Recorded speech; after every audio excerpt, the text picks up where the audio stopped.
He noticed it by accident, the way life's strangest turns usually begin. The video had no proper title, just a link that someone had dropped in an old group chat long forgotten. It resurfaced when his phone buzzed late at night, a ghost notification from years ago, as if time itself had decided to remind him of something he had missed.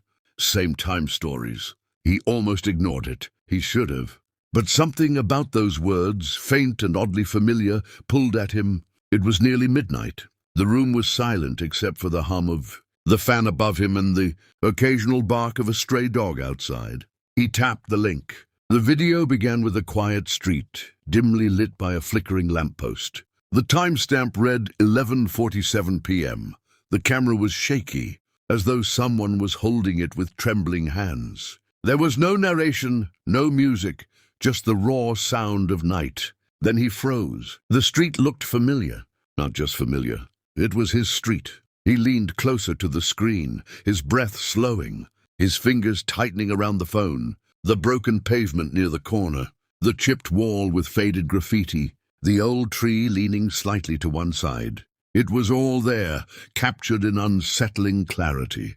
"This is impossible," he whispered to no one.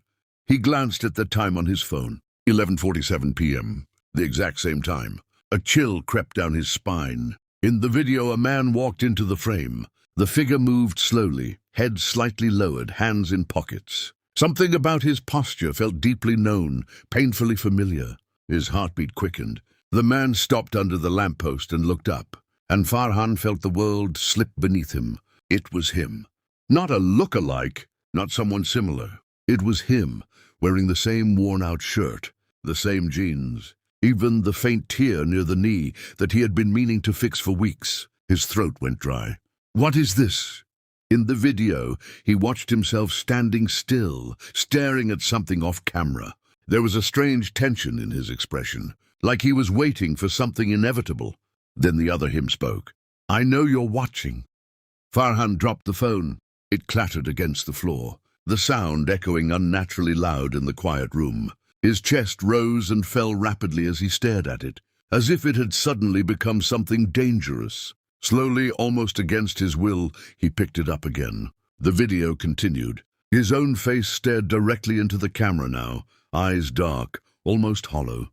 "You always ignore the signs," the other him said softly. "But this time you can't." Farhan shook his head, his thoughts spiraling. This is fake. It has to be. Some kind of edit. A trick. But deep inside, a part of him knew better. There was something in those eyes. Something that felt too real, too intimate to be fabricated. In the video, the other him took a step closer to the camera. "Listen carefully. At 12:03, someone will knock on your door. Do not open it." Farhan's breath caught. "What?" The video ended abruptly. The room felt colder. He checked the time. 11:52 p.m. 11 minutes. His mind raced through possibilities. Someone was pranking him. Maybe a friend. Maybe someone had recorded him earlier without his knowledge. But how could they predict the exact time? How could they know he would watch it now? He stood up and walked toward the window. The street outside was quiet, empty, just like in the video. His heart pounded in his chest. "Don't open it," he murmured, repeating the words. A part of him wanted to laugh it off, to dismiss it as nonsense. But another part, a deeper, more instinctive part, refused to ignore it. He sat down again, staring at the door. Time seemed to stretch, each second dragging painfully slow. 11:58 p.m. His phone felt heavy in his hand. He replayed the video, watching every detail, searching for something he might have missed. But it was the same eerie street, the same version of him, the same warning. 12:01 a.m. His breathing became shallow. He found himself whispering, "This isn't real. This can't be real." 12:02 a.m. Silence. Then at exactly 12:03 there was a knock. It wasn't loud, just 3 soft, deliberate taps. Farhan froze. Every muscle in his body tensed as he stared at the door. The sound echoed in his mind louder than it should have been. Knock, knock, knock. His pulse roared in his ears. "Don't open it." The words echoed again, heavy with urgency. But curiosity is a dangerous thing. Slowly he stood up. Another knock, slightly louder this time. Farhan, a voice called from the other side. His blood ran cold. It was his mother's voice. But that made no sense. She lived in another city, hours away. There was no way she could be here, not at this hour. Beta, open the door. The familiarity in her tone cut through his fear, replacing it with something even more unsettling. Doubt. What if it was really her? What if something had happened? His hand hovered near the doorknob. Please, the voice said softer now. I need you. His chest tightened. Memories flooded in. His mother calling him as a child, the warmth in her voice, the way she used to comfort him during storms. But then another memory surfaced. Her funeral. The way he had stood there, numb, unable to cry as they lowered her into the ground. She had died 2 years ago. His hand trembled.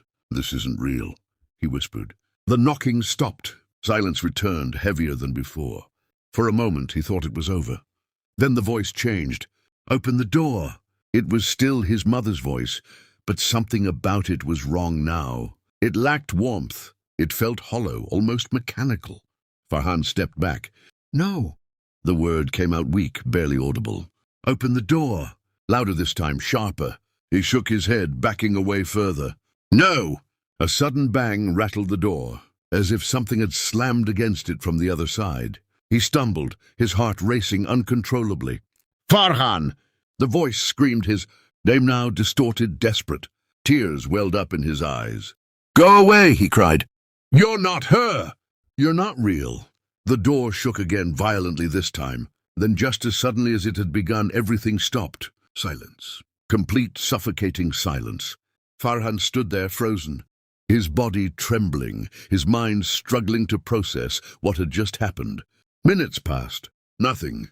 No more knocks. No more voices. Slowly, cautiously, he approached the door.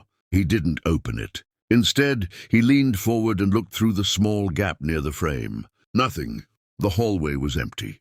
He exhaled shakily, relief washing over him. I didn't open it, he whispered to himself.